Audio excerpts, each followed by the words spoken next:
Good morning, good afternoon, good evening, everybody. I'm Elder Kevin Harris of Take the Journey Enterprises and No Marriage Left Behind Session 3 coming soon.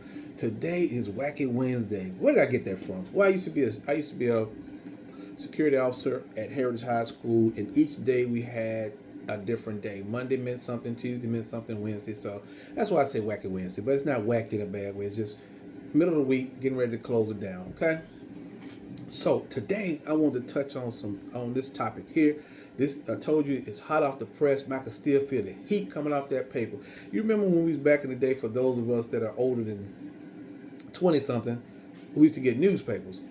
Physical newspapers. Yes, I love newspapers. I love the Commercial Appeal. I love USA Today, Daily Press, different things like that. New York Times.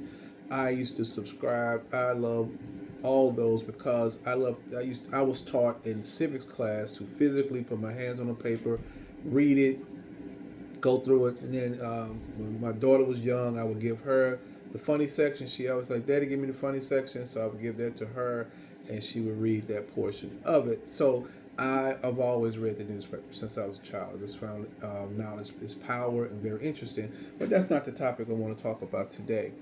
Today I want to talk about how do wives, I'm talking to you, how do you see your husband? And we're going to talk about probably next week tomorrow about another subject.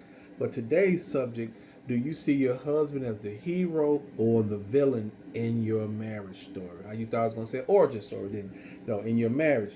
Is he the hero or the villain, or can two things be true at the same time? Sometimes a husband, through a fault of his own, can become a villain by saying or doing things that are not fruitful to the marriage. Then other times he could be the hero, he could be the trusting person, the loving, caring person that you need and lead as Christ leads him and become the hero of the story. And you can depend on your husband, you can count on him. He doesn't intentionally mean you any harm, you and the kids, or just you if you don't have any children. So then, I believe two things can be true. I believe that Batman. I'm gonna use the term Batman because that's the person that I like the most out of DC. Is that he was both. He was the villain and the hero. He was a vigilante, and so he broke the law. So that made him a villain. But then he also was a hero because he took out the trash. So he was both at the same time. Okay? Now, this topic right here is I want you to think about it and ask yourself at this stage in your life, how do you see your husband? How do you see your husband today? Do you see him as someone you could continue on with, or do you see him as the villain in your story that you don't see getting past? Okay, because different people have different viewpoints. All right, but this Dr. Julie Slattery from 2017, she brought up a topic on Focus on the Family. Are you looking for the hero in your husband?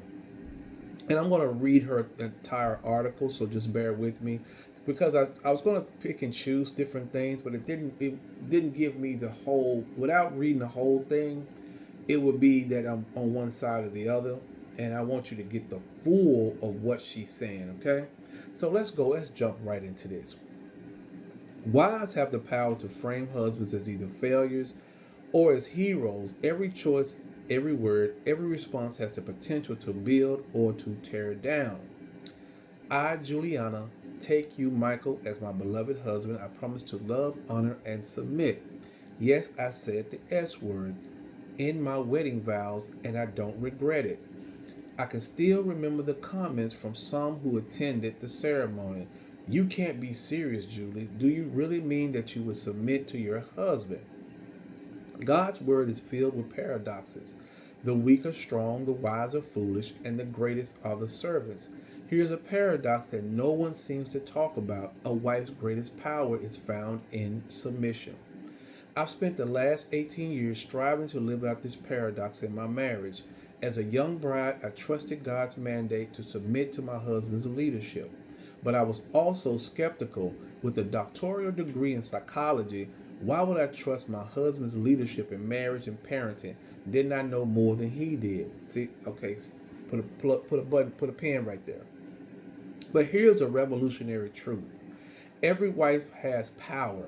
Proverbs 14:1 says it like this: the wise woman builds her house, but with her own hands the foolish one tears hers down. This is the NIV version.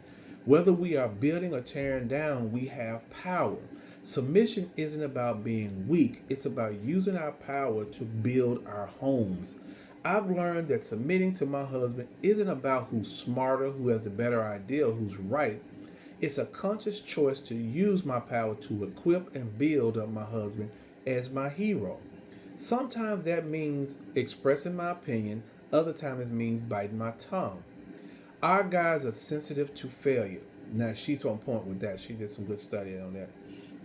They're scared of letting us down. Some men respond to this fear by taking a backseat in marriage. They don't make decisions or take leadership so they don't have to risk failure. That's heavy right there. Other husbands handle their fear with bravado. They present a controlling, perhaps arrogant facade. Regardless of how our husbands handle their fears, our submission, guided by wisdom, can be a powerful building force in marriage. Do you get it? Wives have the power to frame husbands as either failures or as heroes. We are the mirror that reflects either their strengths or their weaknesses. Every choice, every word, every response has the potential to build or to tear down. The question we must ask ourselves is this: how am I using my power? Now, that's a lot to take in, I know. But she broke down some points. As a man, as a leader, and as the oldest child, failure is one of the things that I do not care for. I have failed in a lot of stuff in my marriage, and it bothered me.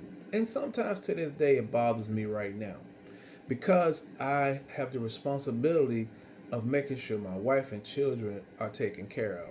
I don't depend on the government to take care of my wife and children. That's not who I am. That's not how I was raised. So therefore, I got to get up and go get it every day. You understand what I'm saying? Rain, sleet, or snow, the postman can't beat me. You understand what I'm saying? I'm getting up going. You see what I'm saying? Because I believe in the fact that it's my responsibility. Then the Bible backed it up and said it's my responsibility. So therefore, with my own, before I was into church, I knew it was my responsibility, and then now the Bible increased my belief that it's my responsibility. So failure in men is something that we strive to not do, and when we do, we take it harder than most. She had some very, very strong points in the fact that how you view your husband is what your husband is to you. If you frame him in that he's never what you need him to be, then eventually you're going to be a husband free person. If you frame him that he has flaws and that he's not perfect, because none of us are perfect, okay? It was only one that was perfect, and that's Jesus Christ. So if you say he's not perfect, he has flaws, he has issues, but I still trust in him. I love him. I know if he makes a mistake, his intention was not to damage the marriage, but he was trying to make it better for all of us. Then you just saw your husband or seeing your husband as the hero. You see what I'm saying? Some men, and this is the last thing, I don't want to go too far in time. Some men are not ready-made leaders, okay? That's okay.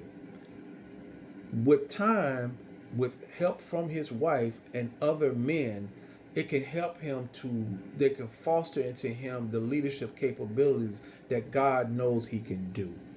Everybody is built differently, and some people just are passive, some people aggressive, some people are passive aggressive, and it's different things for different people. But I want the wife, I'm talking to you now this last couple of seconds, is to take the time to see how you see your husband and to see where you plan on going from this point forward. Okay, whether you see him as the hero or the villain, either way, I want you to take the time to say, why do I see him this way? and why do I see them that way? All right. Till next time,